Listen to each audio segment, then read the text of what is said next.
And pray, amen? Amen. Amen. Amen. Not easy when you got a family to feed and you got bills to pay That's right. and somebody messing with your check, That's right. you know? You won't be funny with anything, don't be funny with the money. Amen. We need the things that God has given unto us to live. But God is going to make a way. Yes, He will. He's going to make a way. Still under our title, Emmanuel. Emmanuel. That word given unto our Lord, which means God with us. Emmanuel. Anytime you think you're alone, you're not alone. God is with you. Anytime you think that there's no one to help you, God is with you. Yeah. Don't be afraid, don't be alarmed, because that's what the enemy has ordered. That's what he wants you to do, to get all discombobulated so that you don't pray. How many know these are praying times? Amen. These are praying times. So we have to pray. We are we have to understand it's a necessity to pray. Not just a want, it's a necessity. We have to pray. It's imperative that we pray. God is with us. Our thought for today: where will this door lead me? My God. Again, where will this door lead me? If you look around your own sanctuary, you will notice that everywhere you go, there are doors. There's a door leading to the kitchen. There's a door leading to the bathroom. Amen. There's a door leading to the office, to the closet, even a door to the basement. Now, the door that is probably my favorite after praise and worship is the door where you go out to go home. There are doors everywhere. You got a door to get into the bathroom. Well, I need us to understand that just as important as doors are in the natural, they are even more important in the natural, in the spiritual. Where will this door lead me? For instance, many of us, once we leave here, will have many emotional doors open. Somebody will make you angry, or somebody will make you sad. These are in the spiritual doors that open. So we need to understand, where will this door lead me? And if you have any doubts about a door, you mustn't open that door. That's right. If you have any doubts about a certain door, you need not to open that door. Because you might open that door and open up yourself to a lot of hurt and pain. Be careful what door you open. I remember when I was a child, and you know, as a child, you're kind of silly. So when you go to the bathroom and you got to go really bad, you just rush up to the door and you open the door, and lo and behold, there is your mother there, going to the, and your eyes go blind, and everything just goes dim. Why? Because you walked into a door where you should have knocked first. Or you walk into a door where you should have thought about it before you walk through that door. Because the reason why I'm saying this is because a lot of us in the spiritual go through doors without thinking. Amen. People have opened up doors sexually without thinking, not understanding, what am I doing? Where am I going? Why am I leading myself this way? Why would I open up this door, and this door will cause me much pain? Marriages have broken up because of doors being open. Friendships have been destroyed because of doors being open. Families have been hurt because people have opened up doors that they should not have opened. Amen.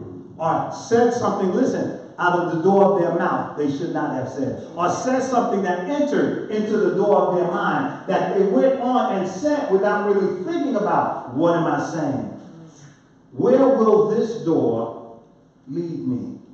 That's the thought. Our challenge for this week, to be careful who I give legal access.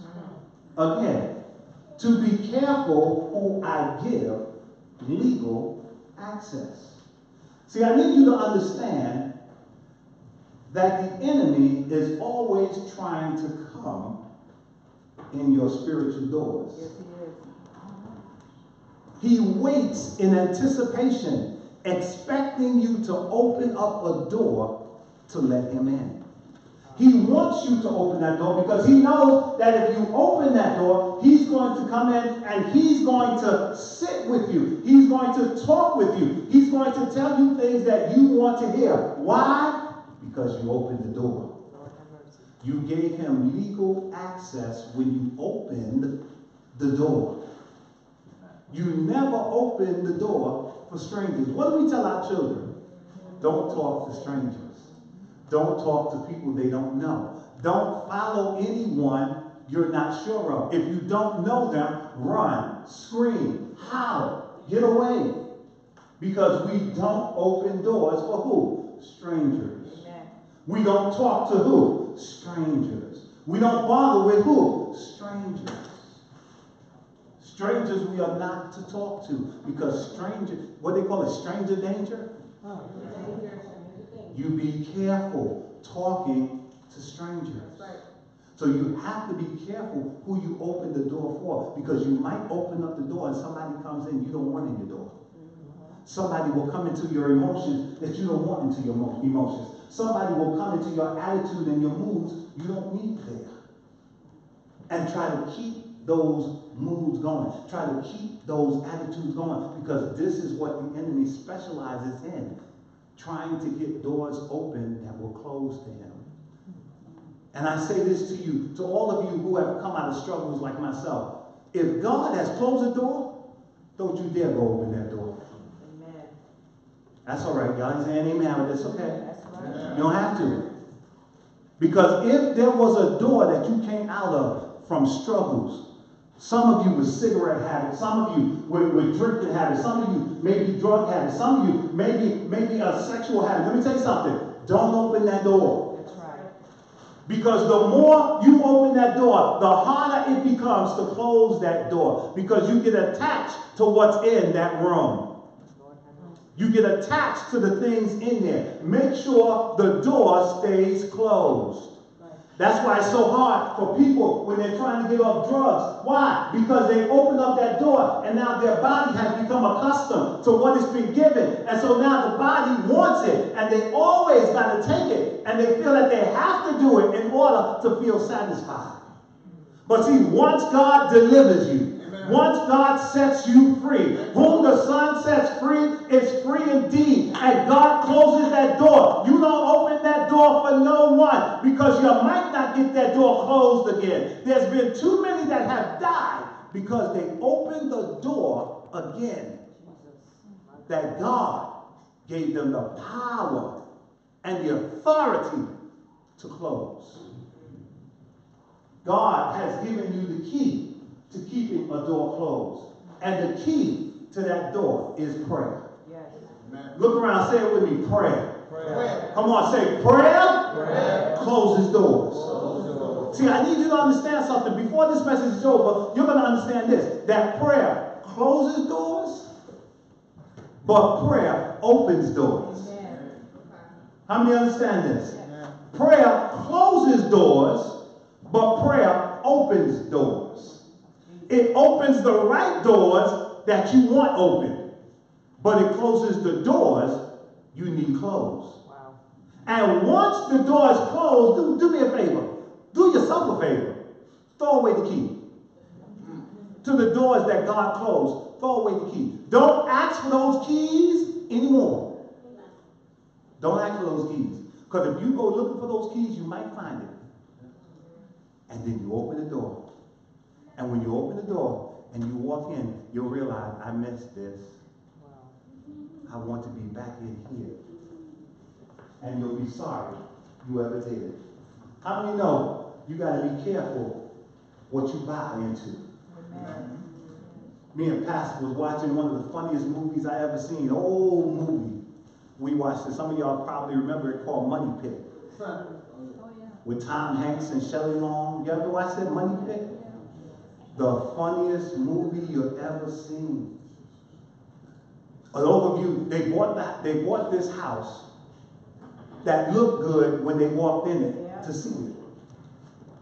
But once they got in the house, pipes started bursting. Electrical cords started burning in the wall. They put water, well, first of all, they had to bring the water to the tub because the water in the house stopped working. They brought water to the bathtub and the bathtub fell through the floor. And I don't know if you remember that scene of Tom Hanks laughing. That is so funny. The way he laughed. He had to laugh to keep from crying when the tub fell through the floor. Because they bought a lemon. They bought a house that was just no good. Amen. He went in the trees.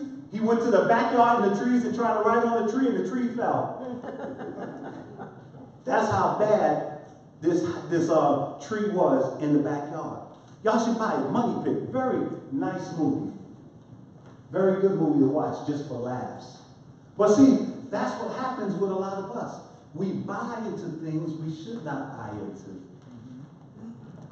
We buy things that we should have left in the devil's store. That's right. And we walk out with things that we really don't need, but we brought it out the store because this is what we were told and was recommended to us. We need to leave that where it was. Amen? Amen. How many of us just go in the store and indiscriminately, without thought, just start buying stuff? Are you crazy? You forgot you left your rent money in the bank. That's your mortgage in the bank. Right. You don't go spending money like all that money is yours, and then you find out the mortgage bounced. Wow. Why? Because you didn't watch over the money more carefully. Be careful who you give legal access to. Be careful. Finally, your topic, very simple, comes from the word, I am the door. Thank you, Lord. I am the door. Taking this from John 10, when our Lord said this, touched my heart, really helped me to understand, because there's a lot of doors that we can walk into in life, but we need to be careful where we open doors at. We need to be careful the doors we open, because some doors you open will be very hard to close. Some doors that you open, you're going to find yourself in a whole lot of trouble. I'm just reading through it before we go over to Matthew. And Jesus said, Verily, verily, I say unto you, he that entereth not by the door into the sheepfold, but climbeth up some other way, the same is a thief and a robber. Listen to that. Verily, verily, I say unto you, he that entereth not by the door of the sheepfold, but climbeth up some other way, the same is a thief and a robber. Now, I'm explaining to you about natural doors and spiritual doors, and what you have right here that Jesus is talking about, you have to understand. He's talking like he's talking about a natural door, but he's talking in a parable phrase so that they will understand what he's saying. He's giving them, listen, he's giving them something that they will understand to bring out a point to them. There is a door for the sheep. A door where the sheep comes in at night. And when the sheep come through that door at night, the sheep are safe. When the sheep come through that door, they don't have to worry about anything coming through that door because they're in their stall and they're safe. Amen. But see, if anybody comes up any other way than that door, they are thieves and robbers. Amen. They are people that have not come to help, but have come to take. There are people that have come to hurt the sheep. Why? Because that's what the devil is. He's a thief. He's a robber. He's looking to rob you of your joy. He's looking to rob you of your peace. He will rob you of access to. Lord have mercy. Because once you give him access, he will come in and make sure he takes what God has given to you. My God. Now, he can't use it, but he don't want us to have it. How many heard that? Amen. He can't use your peace because he'll never have peace. He can't use your joy because he'll never have joy. But he doesn't want you to have it. And Jesus said if they enter in any other way, they are thieves and robbers. He's giving you a spiritual concept here because what he's trying to tell you is that there is a right way to come to me. And there's a wrong way. And anybody that comes in any other way except the right door, they don't belong here. They are, listen, intruders. How many remember that game? Intruder alert, intruder alert. Letting you know that somebody's coming in that really shouldn't be there. Listen, but he that entereth by the door is the shepherd of the sheep. To him the porter openeth, and the sheep hear his voice, and he calleth his own by name, and lead them out. And when he putteth forth his own sheep, he goeth before them, and the sheep follow him, for they know his voice. Thank you, God. Thank you. See, Christians ought to understand. They ought to know God's voice. That's right. Because there's a lot of voices that you hear all day long. But do you hear God's voice? Give you for instance, how many of y'all know the story of Jonah? Amen. God spoke to Jonah. He told Jonah to go to Nineveh, that great city. And Jonah heard God, and Jonah made plans to go to Joppa, to Tarshish, and got on a ship going there. He was on his way there when God told him go this way. How many know Jonah went that way? If God tells you go one direction, you don't go another direction. You go where God sends you. Jonah opened up the door for trouble and got himself in a whole lot of trouble. Almost caused people to die because of his bad decision. That's right. And these people that he would have caused to die was innocent. They did nothing to deserve what was happening. Well, put it this way. In other words, God wanted Jonah. And because of what Jonah did, others had to suffer fear for their life because of Jonah's decision. Because Jonah's response to God was all wrong. God told him to, listen, God sent him to one door. How many hear this? God sent him to one door. Jonah went to another door. And he went to an opposite door where God didn't send him, finding himself on his way to where he wanted to go instead of where God wanted him to go. How many of us are in that position right now in our lives? Where God is sending us or wants us to go one way, but we find ourselves going another way. We find ourselves outside of God's will when God keeps telling us, no, don't do that. Don't go that direction. How many of us are really hearing his voice? And if you hear his voice, I'm going to tell you like he told his own people, harden not your heart. In the day that you hear my voice, don't harden your heart against what I'm saying to you. It'll be better for you to listen. Let me tell you something. A little bit of pain with God than a whole lot of joy with the enemy. It's better to be in trial with God on my side than to be triumphant with the enemy. Because I know that what I'm doing for him is not going to last. But I know that when I'm finishing my trial, that I'm coming out as pure gold. Because God's going to bring me out of my trial that he allowed me to go into. It's better to be there with Emmanuel than to be somewhere else I have no business being.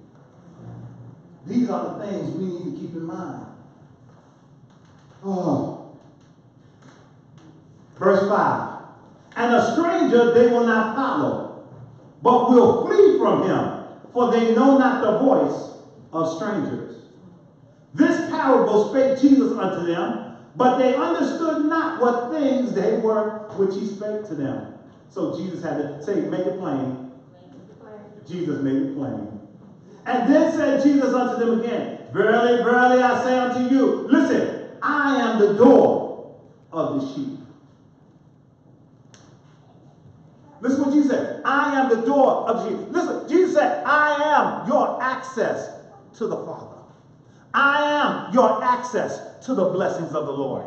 I am your access to the promises of God. I am your access to all that God has for you. I am the door. You must come through me. But if you don't come through me, everything that God has, you forfeit. Wow.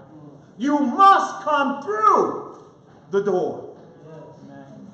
You can't try to get it no other way. You can't stay in sin and then expect to be blessed. For he, as the Bible said, he that regardeth iniquity, God will not hear him when he prays. You can't favor iniquity and then pray and expect God to hear you. You can't do things out of the will of God and then expect God to bless you and for the promises and favor of God to be upon you. The devil is a liar. You have to put aside every weight that so easily besets you and run this race with patience that is set before you. Hallelujah. Thank you, God. Thank you, Jesus. You cannot continue on doing what you want to do and just think, oh, the blessings are going to keep coming. The blessings are going to keep flowing. No, they're not. They're going to stop. The fountain is going to dry up. You're going to go to the well and there's no water. Why? Because you thought you can get the blessings if you can keep doing what you wanted to do. And God doesn't accept that. Again, Psalm 66 and 18. For if I regard iniquity, you, Lord, will not hear my prayer. Always keep that in mind. See, there are some things we got to remember when we pray. When we go and pray, we need to be right with God. Amen. And if it's not right with God, I'm going to tell you like Sister Pastor's godmother would tell you, get right with God and do it now. Because there's no sense in you trying to pray over the sin you're doing and expecting God to bless you. Oh, God. Well, you saying, well, Pastor, should we pray for people that's living together? Yeah, you should pray for people that's living together. Well, should we tell them to pray for each other? I would say, well, yeah, you should tell them to pray for each other. But tell them, first of all, come out of the sin so their prayers can be answered. Jesus, have mercy. And once they come out of living together, then God can hear their prayers. Jesus. See, how do I expect God to bless me when I know? Come on now. Come on now. There are sins we do that we may not know we've done. The Bible calls those closed, hidden sins. That's right. That's right. But then there are those things that we knew what we did. Why? If you knew what you did, why did you do it? If you understood what you did, then that to you is sin. You have to come out of that in order for your prayer to be answered. Let me tell you something. A lot of the church, a lot of the people in the church are sitting back crying, why won't you answer me, God? Why won't you do anything for me? I know she's leaving in the morning, but you should answer me. I know she's not my wife. Can you forgive me for that? But you're still living with her.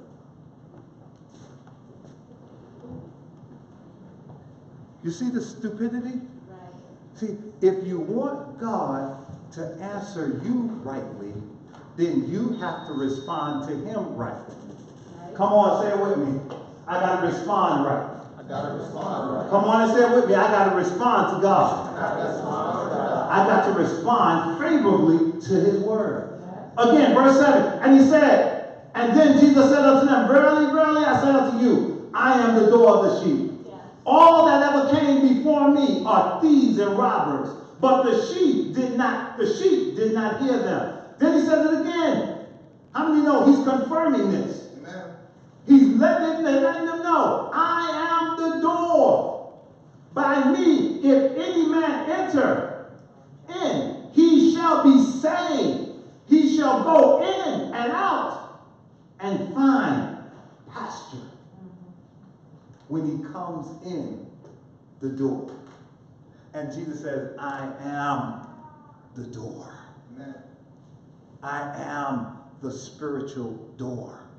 I am the door that man can't see, but I am a door nonetheless. I am the way to God. I am the door. I am the door to your eternity. I am the door. I am the door to your peace forever. I am the Prince of Peace. I am the door to that road. But you can't go no other way, because you won't find it any other way. See, because we always try to find things on our own. Come on now. Is there anybody I want to find it on my own? People here? I know I ain't the only one. Don't raise your hand. It's all right. I know you don't want to be ashamed. Yeah, we try to find things on our own. When God has given us his word and he's telling us, look, this is the way. This is the way. That's why Jesus also said, listen, he said, I am the way. I am the truth. I am the life. No man, listen, he proved that he's the door. He said, no man cometh unto the Father except by me. Listen, did you not know? Listen what John said. Prove to you more spiritual doors. It says, these are some serious spiritual doors. Revelation. We're going to show you these doors. How the Bible used doors to show you that there is ways to get access. But let me tell you something. You gotta make sure you come to that door to get the access. That's right. God has the way. He sent you the way. Jesus Christ. Don't come trying to get in any other way. Don't try to come any other way. Come through Jesus. That's right. Look around and tell your neighbor, we got to come through Jesus. Oh, look at this. Look at this. This is going to reach you real good. Chapter 4, verse 1, Revelation. After this, I looked, and behold, listen, a door was opened in heaven. Thank you, Lord.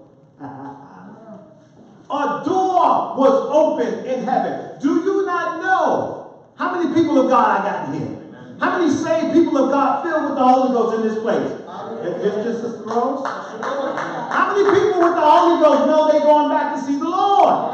But let me tell you something. When you get raptured, you're being raptured. You're going through a door. And the door is the space, the heavens that God is taking you to go to be with him. And so shall we ever be with the Lord. That is your door and your access to God.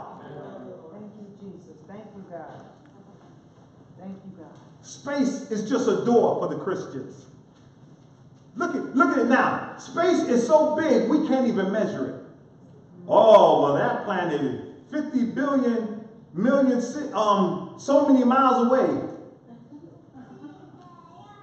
And in a moment, in a twinkling of an eye, God's going to open that door. Yes, and we're not here no more. That's we're in heaven. Y'all not hearing me. Hallelujah. Y'all not hearing me. God takes the thoughts of man and says, listen, it seems impossible to you, but for God, is there anything too hard? Thank you, Jesus. He's going to open that door in heaven, and we will be with Christ forever. And it seems to man so far away. My God, my God. They get in a spaceship and go to the moon. Takes them days, weeks. They send a Range Rover or whatever to Mars. Takes them months, 6 months to get to Mars. And Jesus is going to say, come hither. And we're going to go right through the door. Yes, Lord. Boy, that's a big door. But God can do it. How many know he's got a big door? Amen. And once he opens it, no man can close it. And once he closes it, guess what? No man can open it. Right now, Satan goes in and out that door into heaven to speak to God against us. Oh, but I want to introduce you to the 12th chapter of Revelation, where one day Michael and his angels will fight with the devil and his angels, and they will be kicked out the door, and there will be no more access to God's kingdom for Satan and his boys. Amen. Hallelujah. Once God closes the door, Read it. Satan's going to be so mad, he's going to attack and seek to murder, annihilate the Jewish people because he's been kicked out forever, and he will know it. He will feel it that he's been evicted from God's presence forever. Doors. We need to be careful with these doors. We just go and open doors. Don't even know where they lead to, where they're going. Oh, I heard a comedian laughing about it one time. He was at a comedian show, nice and clean, Christian comedian show, and he was making fun of it. He was making fun about it. How y'all know, when black folks hear some noise, we ain't going to where that noise is. We're going to do everything we can to get away from that noise. But our Caucasian brothers and sisters are going to let curiosity overwhelm them.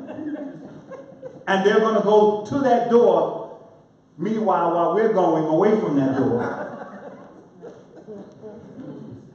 We got to be careful what doors we open. Jesus said, listen, I am the door. Hallelujah. Thank you. What I love about it is because there comes a great verse at the end of John 10 and 10 that goes along with all that Jesus is talking about. And this is what he said. He says, the thief cometh not, but for to steal and to kill and to destroy. Over there at Brother Leon's church, my father-in-law has this sign up, and it's been up there, man, oh my Lord, somewhat 40 years. I know they ain't never watched it, because every time I go there, it's up there. But you know what? When I read that sign, it reminds me, the thief cometh not, but for to steal, to kill, and to destroy. Listen what it said. I am come, that they might have life. Somebody ought to give God a praise for that.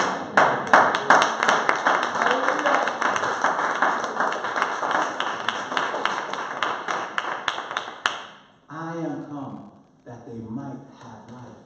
That's why, listen, I'm going to give them a door to come in. And when they come in, they will come in. They will always have something to eat. Listen, they will never thirst. They will never worry. They will never find themselves in a predicament where they shouldn't be when I open the door. I am the door. One of the most unpopular things in the churches today is prayer. Wow. Jesus, have mercy. People don't want to pray anymore. Put a concert together. Get all different choirs. You won't have room to sit down. You'll be standing. There'll be standing room only.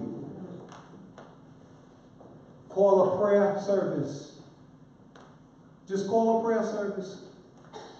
You can throw the organ and wouldn't hit anyone.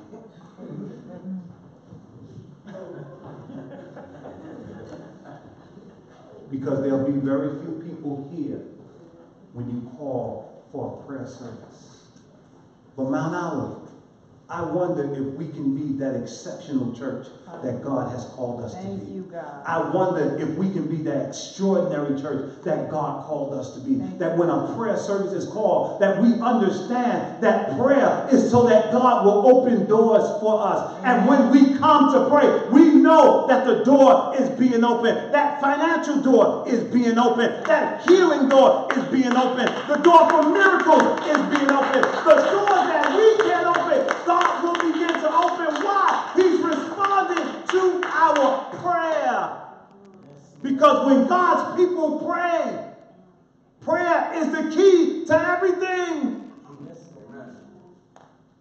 It gets us to the door so that we might unlock it and go in. Why? Prayer gives us legal access to the things of God. Amen. Thank you, God. Gives us legal access to the things of God. But you can't go try to get it yourself, because then you're entering illegally. You're entering without God's permission. Prayer gives you legal access. I want you to know that your heart is a door. I need you to understand that your mind is a door. How many thoughts walk in your mind in a day? You can't count it. There ain't no way to count it. How many times do you find yourself thinking wrong? Can't count it. Happens too many times. How many times did you think evil of your brother or sister? In your heart, in your mind. Because these are doors. And the devil loves coming into the door of your mind. He loves sending his thought walking in your door. And believe me, he sends his thought all dressed up, looking nice. All pretty, made up. That's the way it comes to your door. But you know what? Everybody that look good don't mean they need to come in your door. That's right. Amen. That's right. Amen. Let me tell you something. People can get phony uniforms that claim they're cops. That's right. You got to be careful who you open your door for. Don't you know that the enemy can sometimes disguise himself as an angel of light? Yes. Yes. And make you think he's somebody for you and he's against you? That's right. You got to be careful who you open your door to. You may open your door and find yourself in a world of hurt. Yes. People have opened their door and wind up hurting themselves for a very long time. We have to respond correctly. The enemy comes to your door. You tell him this. I read this. I love this. I love this book. I love this. Right. He wrote a book, Access Denied. You're not allowed in here. That's right. You know those companies that have those special doors? I know some of y'all work at those big companies like that, where you got to go with your handprint, or where you might have to go now. They got the new one with your eye, or the one with your thumbprint, and it only gives access to who's been given legal authority to come in, to enter. Not just everybody can come there and put their hand there. For the door will flash access what? Denied. Why? Because you don't work there.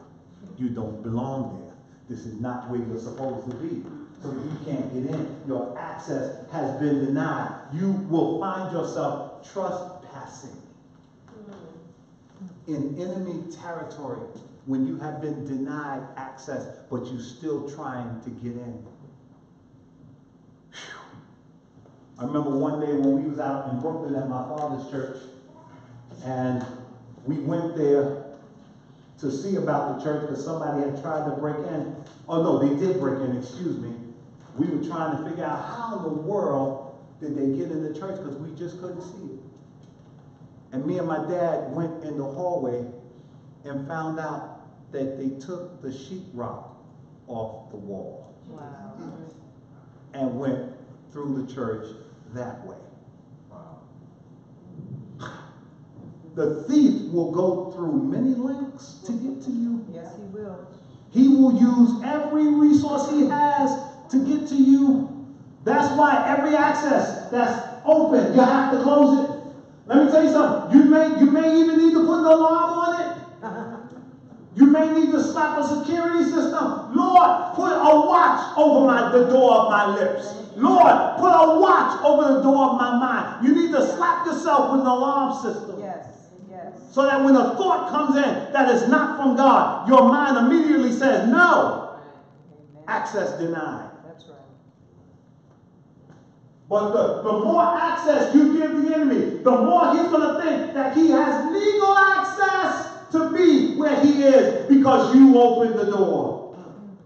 And then he'll have the nerve to be like those people that get angry because you tell him you can't come back. Trying to put somebody out of my house and they're going to turn around and get angry with me. You in my house, dude. You got to go.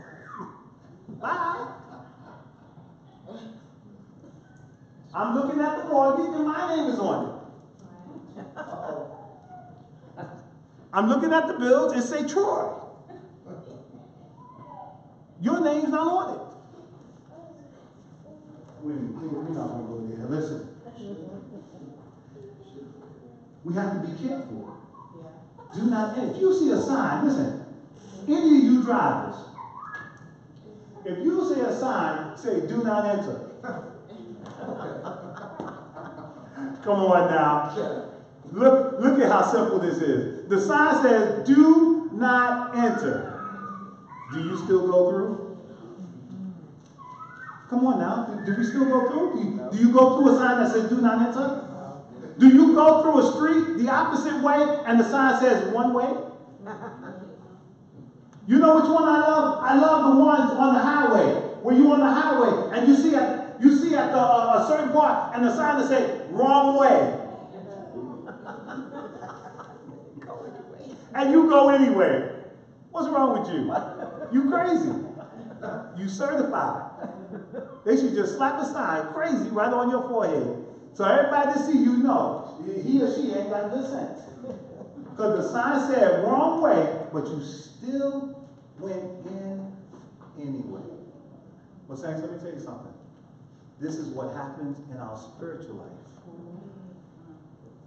When the signs are flashing, do not enter, do not enter, do not enter, and we still go that way. Or the sign says, wrong way, wrong way, wrong way, and we still go, oh Lord. Yeah. And then when we're going that way, there's a truck coming our way, and we got the nerve to scream. We got the nerve to say, oh Lord. But you saw the sign said wrong way, but you still. My God. But there are signs in the spiritual that saying, do not enter. Wrong way. Why are you going that way? Why have you took it upon yourself to go that path? And clearly, there were warnings. I'm led to believe, saints, and this is the word of God. You reap what you sow. And if you go into a place where it said access denied, or the sign said wrong way, or the signs to you said do not enter, and you still go that way, I'm sorry, but whatever comes your way, you got to eat that. That's right. You deserve that. That's right. Because you saw the warnings, but you went anyway. Jesus, have mercy. Never forget one of the great gospel artists I love. On his way home from a Church of God in Christ convocation, just on his way home after a beautiful time at the convocation, going on the road on his way home. Now he's driving the right way, but a drunk driver comes the wrong way. And he's on the wrong road where my brother was going home. And they met up. Killed his wife instantly. Killed his grandson at the hospital. And then Timothy Wright wound up dying a year later. Because somebody entered in a way they should not have been. And lives were lost. The driver going the wrong way, can't even prosecute him, he died instantly. Just like Timothy Wright's wife. This is what happens, saints, when we go the wrong way. There are consequences for going the wrong way. That's right. There are gonna be results for our response. What response are we making? Jesus says, I am the door. In other words, Jesus says, come to me. Come to me. Matthew 16. Matthew 16. Doors is to give us access to a room, to give us access to a space, to a domain. But doors are also access to our blessings. Doors are also access to our healing and the miracle that we're looking for.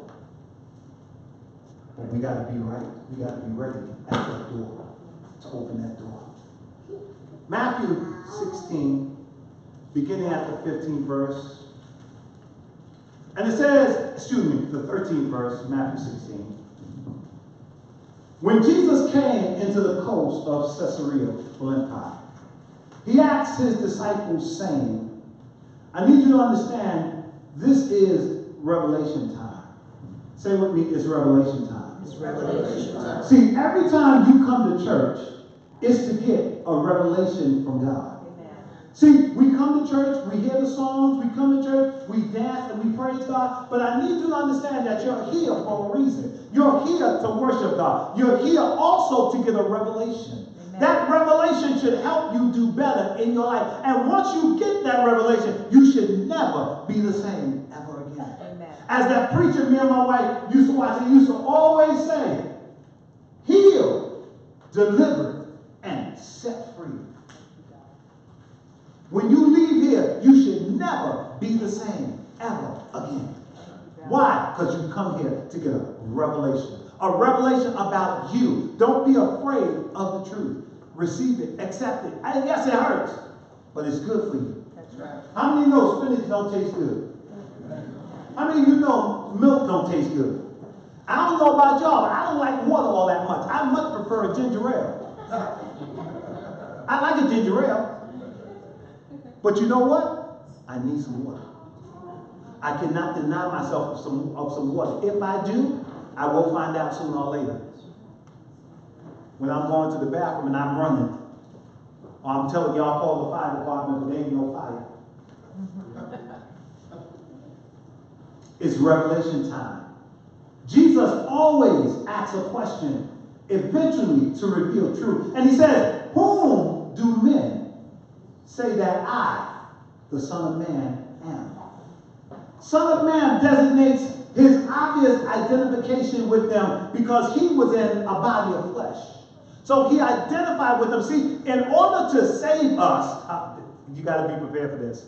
In order to save us, Jesus had to come through the same door we all came through. Oh, Jesus. Thank you. Jesus had to come through the matrix of a woman in order for him to come to earth to be able to save mankind.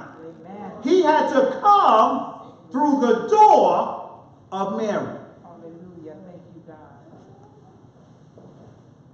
He entered into our world legally because God couldn't just send him by an angel. That's right. No. Then it wouldn't be legal. He had to experience life just as we do. He had to be born. He had to be nurtured. He had to be taught. But in order for all this to be done, he had to come first through the door. Thank you, God. Hallelujah. And without coming through the door, he couldn't come. Not and save us. He always, notice in the Old Testament, there were always signs of the pre-incarnate Christ. He always showed up and revealed himself. But when he came to save us, he couldn't just pop up. That's right. He had to come the same way. He had to come the same way Jaden came. He had to come the same way Trey came. He had to come the same way Sister Rose and I and Nate came. Through a woman. And he said, who do men say I, the Son of Man, am? Because he's introducing himself to them as the Son of Man. And you're going to see that their answers say something. He had to have an earth license. You see your body? This is your earth license. You are here because you're human. God has licensed you to be here. Now, you have also been given a license to sin. Now, we don't recommend that you do, but because you've been created a free agent, you can do what you want. But those of us who've been washed in the blood and been redeemed by the Savior and know that righteousness is the way to holiness and know that our God is holy and we ought to be holy, then we don't look to sin because we understand that we are made in the image and the likeness of God and all we want to do is please Him. That's right. Amen. So everything we do, we make sure it's in line with God's word. Because although we've been born with license to sin, we've been born again. Thank you, Lord. And we've been given the license of righteousness. We've been given the license of holiness. We've been given the license of justification. We've been given the license of atonement. Hallelujah. We've been given the license of peace with God. And no one, listen, no one can take your ID and use it for themselves. Your ID belongs to you. You are a child of God. That's your ID. You are not an angel. And I got news for you. I'm sorry, y'all, wherever you at. You're not an angel. You will not die and be an angel. That's right. That's right. That's right. You were made human. You will die and be a child and son of the living God. That's right. Amen. People come out, I'll come in and look on you every now and then. They're lying. They're not coming back here. I hear them say that in movies. They say that to comfort people. Why are you lying? You leaving here. You ain't coming back. Anybody seen Martin Luther King? He ain't coming back. That's right. A great time for him to come back was his birthday. Listen, the ungodly Houdini said that if there's a way back, I'm going to find it. And did he find it, y'all? Anybody seen Houdini since he died? He did a lot of great things when he died, before he died, breaking out of things. Oh, we know now how he did it, but he was good at breaking out of things. Oh, but he went into something. Oh, God. Sister, he got himself into something. There wasn't no coming back from that. There was no breaking out of that and you pop up. Yeah, that's it. No, because it is appointed once for men to die and then the judgment, but all for the child of God, the redeemed of the Lord.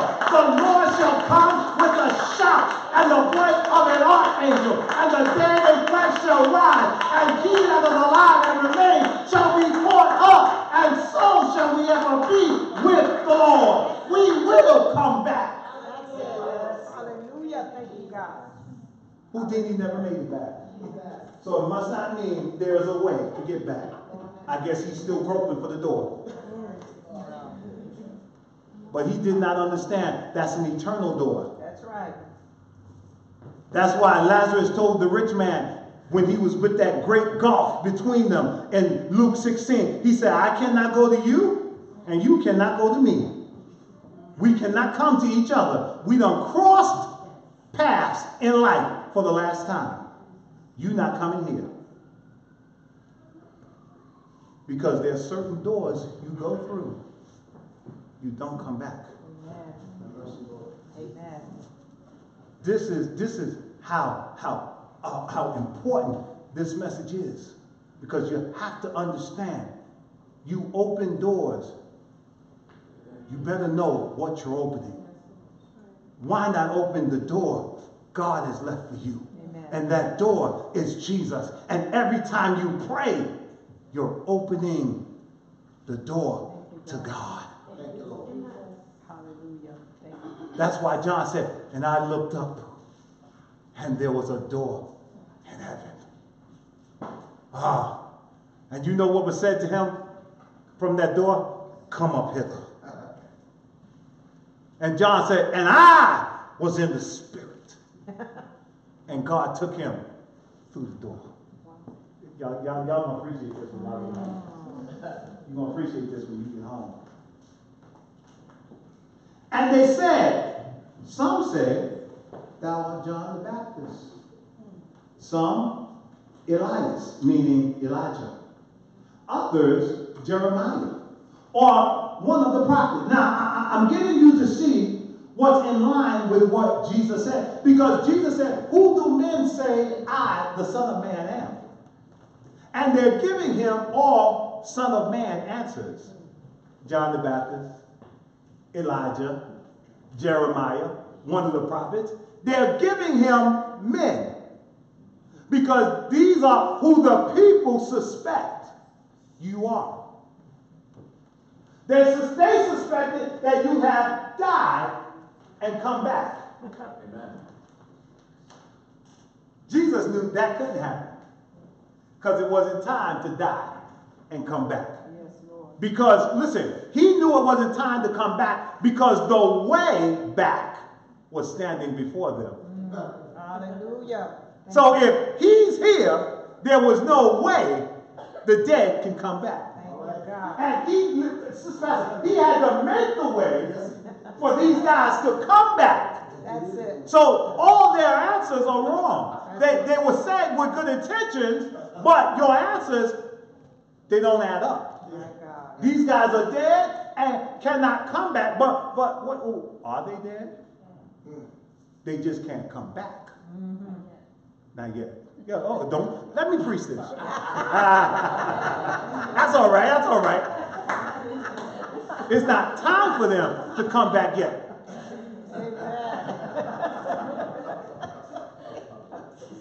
She taking Mother Mercedes' place today. But that's all right. Get into the message. That's right. Not time for them. Because see, Jesus showed us that when he wanted the dead to come, All right. they could. That's right. Yes, he did. Because on Mount Transfiguration showed up Moses, who died in Mount Nebo. That's right. On Mount Transfiguration showed up Elijah, who was taken up in a chariot and never seen again. That's right. But oh Jesus, through my Savior, he brought them in. Oh God. Come on. We gotta finish this up so folks can go home. Listen. And they said, some say thou art John the Baptist, some say Elijah, and others Jeremiah, or one of the prophets. Great men. But Jesus is greater. But one question Jesus had for them. He said unto them, but now he makes it personal. But whom say you that I am? You told me all they have said. But now I need to know out of your mouth, out of your thoughts, what have you gathered about me? And see, that's why I've come to ask you a question today. What is your thoughts on Jesus? What is your thoughts about him being the door? What is your thoughts about him being access to all that you ever need? What is the thought about you, him being your provision in your life? What is the thought about Jesus being Jehovah Rapha to you? What is your thoughts about it? Who is Jesus to you? I said it years ago, saints. Jesus is not the same thing to everybody. That's right. That's right. Some people just think that Jesus is a Santa Claus. That every time you need something, he's supposed to just bring it on Christmas. My God. But I come to let you know that Jesus is greater than Santa Claus. I come to let you know that, or as wise as Solomon is, Jesus is greater than the wisdom of Solomon. I come to let you know that as strong as Samson was, that Jesus is the Almighty. Hallelujah. I come to let you know that as good a deliverer as Moses was, that this deliverer named Jesus is taking us from this sinful earth. No matter who you talk about, Jesus is greater. He should be a topic to every one of us every day in our homes. And we should know who he is to each and every one of us. Oh, if you know it, come on and say it with me. I know him. I know him. Come on, if you know it, say it with me. I know him. I know Come on him. and clap your hands like you know him. Come on and clap your hands like you know him.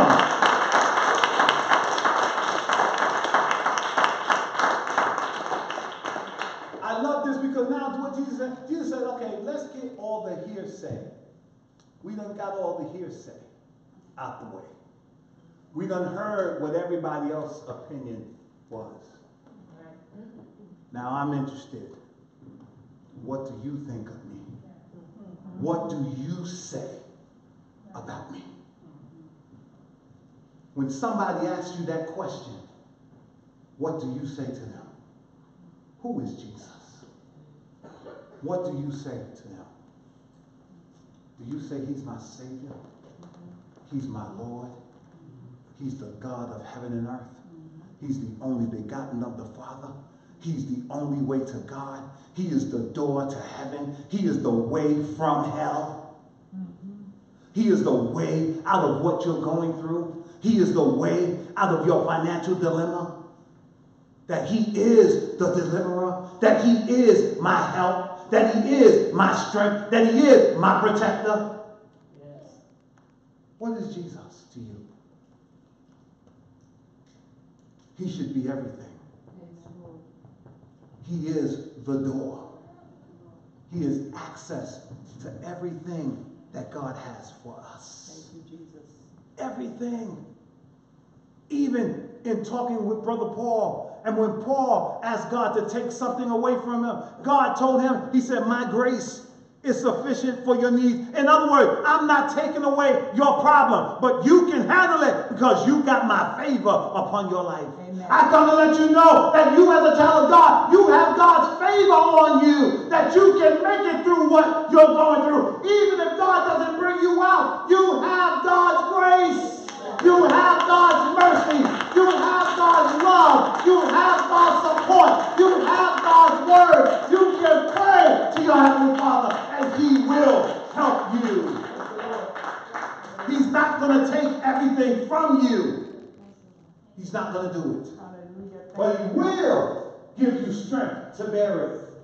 There is no temptation but such that is common to man. But God is faithful, who will not suffer you to be tempted above that ye are able, but will, with the temptation, make a way of escape. Listen, that you may be able to bear it.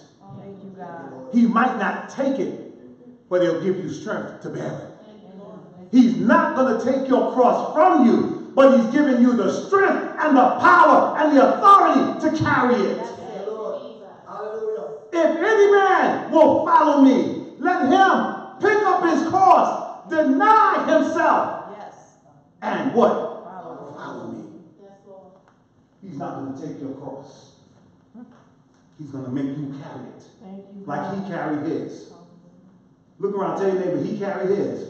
You got to carry yours. Around this time, when God is speaking, when Jesus is saying to them, who do you say I am? And Simon Peter gets a knock at the door of his heart. God knocks at the door of Peter's heart. And Peter lets God in. And God reveals to Peter exactly who Jesus is. And God came in and spoke to him. And Peter heard it and he knew it was God. Hallelujah. And Peter said, thou art the Christ, the Son of the living God. Thank you, God. Hallelujah. Thank you, Jesus. That's a good knock. Because when God came knocking, Peter said, come in. Come in. Nowadays, we can't be like the world. They let anybody in. Oh, come in.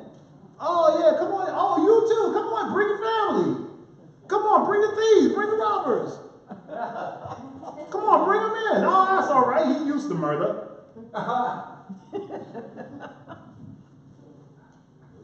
And you're given access to people who don't need to be in your house. You're given access to thoughts that you don't need in your house. And no one is to blame but you, because you opened the door. Wow. Where is the security system? Where is the Lord who you say is in your life? And he says, I am the door.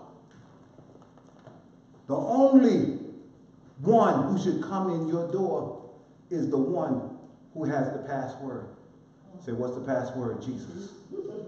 Hallelujah. What's the password? Jesus. That's the password. Jesus. Because if they don't know Jesus, they don't need to come in our door. That's right. Because if they come in, they're going to come and do much damage. Let's read what Jesus says.